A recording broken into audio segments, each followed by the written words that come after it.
네, 안녕하세요. 강한내 교실의 담임 선생님 한의사 강민구입니다. 반갑습니다.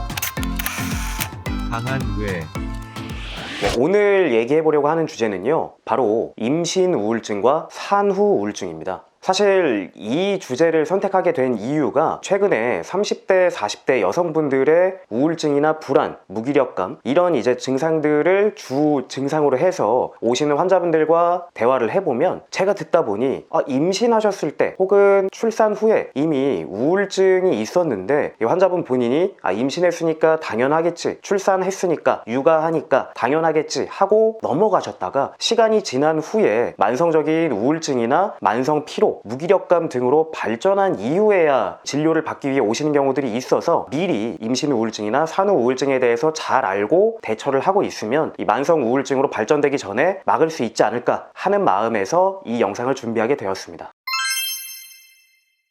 자, 그럼 임신 우울증에 대해서 먼저 좀 알아볼게요. 사실 이 임신은 여성에게 신체적으로나 정서적으로 굉장히 큰 변화를 유발합니다. 그래서 내가 임신을 충분히 이 마음속으로 준비를 하고 원하고 있다가 임신을 하게 되더라도 갑작스럽게 생기는 변화들은 당황스럽기 마련이죠. 우리가 흔히 산후 우울증은 잘 알고 있지만 임신 우울증에 대해서는 잘 모르는 경우들이 많을 것 같은데요. 의외로 임신 우울증의 유병률이 산후 우울증과 비슷하거나 더 많다고도 알려져 있습니다. 임신 중에 우울함을 느끼는 것이 얼마나 흔하냐면요, 임산부 10명 중 7명 이상이 우울감을 경험한다고 합니다. 또한 이 임신 중에는 약을 먹거나 어떠한 치료를 받기에 좀 부담스럽다 보니 건강에 대한 걱정과 불안이 더 커지기 쉽겠죠. 또 본인의 이런 스트레스나 우울감이 이 뱃속에 있는 태아에게 영향을 줄까봐 자책을 하시는 경우도 상당히 많습니다. 아까 말씀드렸다시피 임신 중에 우울감을 경험하는 것은 임산부들에게 상당히 많이 나타납니다. 하지만 이 우울감과 우울증은 차이가 좀 있는데요. 우울한 기분을 느끼더라도 그게 4주 이상 지속되지 않거나 일상생활에 영향을 미치지 않는다면 잠시 동안의 우울감으로 스쳐 지나갈 수도 있습니다. 하지만 이러한 감정과 우울감이 계속 지속이 되고 일상생활에 방해가 되기까지 한다면, 그리고 여기에 더불어 기력이 저하되거나 성욕이 감퇴되거나 남편 혹은 가족에 대한 애정이 좀 줄어들거나 불안함을 느끼거나 일상생활에서 집중력이 떨어진다고 느껴지거나 혹은 임신을 하고 있음에도 불구하고 죽음이나 자살에 대한 생각을 하는 등의 증상이 나타날 수 있습니다. 아까 말씀드렸다시피 임신 중 본인의 스트레스나 우울감으로 인해 아이에게 뭔가 잘못되지 않을까 하는 불안, 출산이나 육아 이후의 상황에 대한 미래에 대한 불안, 임신한 줄 모르고 흡연이나 음주 혹은 몸 관리를 제대로 하지 못한 것에 대한 자책 등이 우울감을 더욱 심화시킬 수 있습니다. 제가 임신하기 전에 혹은 임신 준비를 하고 있는 환자분들과 이제 진료를 할 때 좀 증상이 괜찮아지시면 조심스레 물어보시는 경우들이 있습니다. 제가 임신을 준비하고 있는데 이런 치료를 통해서 몸이 좀 괜찮아진 것 같아서 이제 준비를 해도 되겠느냐 라고 하시면 괜찮다, 지금의 환자분께서는 충분히 몸 상태나 정신 건강이 괜찮기 때문에 임신을 준비하셔도 괜찮다고 말씀을 드리고요. 그런 분들은 임신하신 이후에도 본인의 정신적인 관리나 신체적인 컨디션 관리를 위해서 내원을 하시기도 하는데 그런 분들 건강하게 출산, 육아까지 이어지기도 하시거든요. 간혹 임신 전에 정신과적인 증상이 있었거나 치료를 받으셔서 임신이나 출산까지 괜찮을까 걱정하시는 분들 많으신데 임신 전에 충분히 정신 건강을 잘 준비해 놓으시면 임신이나 출산까지 문제없이 하실 수 있다는 점 꼭 기억해 주셨으면 좋겠고요. 산후 우울증에 대해서도 한번 알아보겠습니다. 산후 우울감은요, 임신 우울감처럼 많은 산모들이 경험하는 증상입니다. 산후 우울감 환자의 대부분은 출산 4주 이내에 그 감정을 느끼시게 되고요. 산후조리원에서 내 배를 아파서 낳았던 아기를 보고도 혹은 이후에 육아를 하면서도 아기에 대한 애정이 생기지 않아서 스스로의 모성애를 의심하시거나 그 과정에서 우울감이나 불안함을 더 느끼시기도 하거든요. 그러다 보면 육아를 하는 과정에서 스트레스를 받게 되고 또 신생아 같은 경우는 24시간 내내 케어가 필요하다 보니까 본인의 마음을 한숨 돌릴 수 있는 겨를도 잘 없기 때문에 우울함이나 감정 기복을 다스릴 시간조차 부족하게 되죠. 그래서 임산부 혹은 산후의 산모들도 마찬가지입니다. 지금 이제 제가 보여드리는 이 우울증 자가 테스트를 통해서 5점 이상이라면 내가 우울감을 느끼고 있구나, 10점 이상이라면 치료가 필요한 우울증일 수도 있겠다 라는 점을 꼭 기억하셔서 테스트 한번 해보시면 좋겠습니다.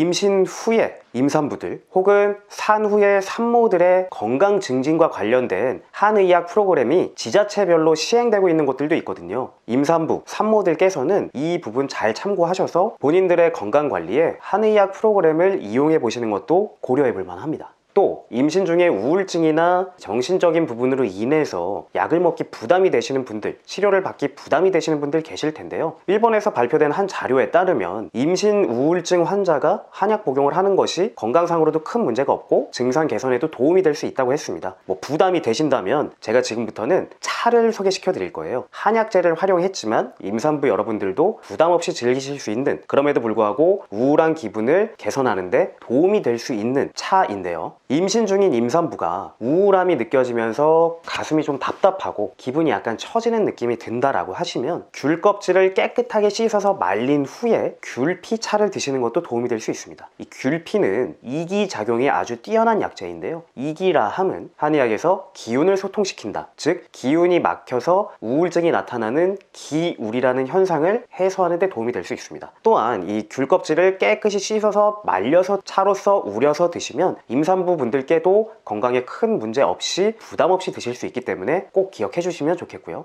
내가 우울함을 느끼면서 자꾸 불안하고 긴장되고 가슴이 두근거리는 느낌이 드신다면 이럴 땐 대추차를 드시는 것도 도움이 됩니다. 대추 역시 성질이 온순하기 때문에 임산부 분들께서 드시기에 전혀 부담이 없는 약재 중 하나입니다. 그래서 시중에 나오는 대추차를 드시는 것도 괜찮고 직접 대추를 우리거나 달여서 드시는 것도 괜찮습니다. 하지만 우리거나 달이는 작업은 상당히 좀 번거로울 수 있기 때문에 시중에서 파는 대추차를 활용하셔도 충분히 괜찮습니다. 임신 중에는요, 침 치료를 받으시는 것도 도움이 될 수 있습니다. 임산부들에게 활용하지 않도록 권장되는 금기혈만 제외하면 다른 혈자리들은 침 치료를 받으셔도 증상 개선에도 도움이 되고 임신을 유지하는 데에도 전혀 문제가 되지 않거든요. 지금 이 영상을 보시는 임산부 분들에게 혹시 내가 좀 답답하고 우울한 기분이 느껴진다면 그러한 상황을 개선하는 데 도움이 될 수 있는 혈자리 지압법도 알려드리도록 하겠습니다. 손목 안쪽에 내관이라는 혈자리가 있는데요, 손목 정 가운데에서 4-5cm 정도 내려오시면 됩니다. 인터넷에 찾아보시면 쉽게 찾을 수 있어요. 여기 손목 정중앙에 있는 부위인데 이 부분을 누르면서 호흡을 크게 해주시는 겁니다.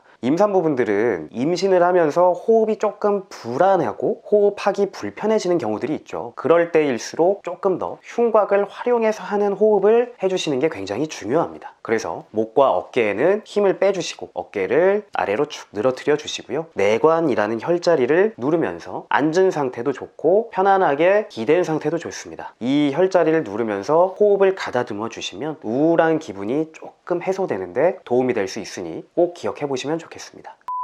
임신과 출산은 여성의 신체에 큰 영향을 줄 수 있는 이벤트입니다. 그렇기 때문에 우울감은 누구라도 느낄 수 있고 그런 우울감을 개선하기 위해서 여러 가지 도움을 받아보셔도 문제가 되지 않는다는 점 꼭 기억해 주셨으면 좋겠고요. 혹시라도 임신 중 불편한 부분이 있으시다면 부담 없이 한의원에서의 진료를 받아보시는 것도 권장합니다. 제가 말씀드린 내용이 도움이 되셨다면 좋아요, 댓글, 구독, 알림 설정까지 부탁드리겠습니다. 지금까지 강한내 교실의 한의사 강민구였습니다. 감사합니다.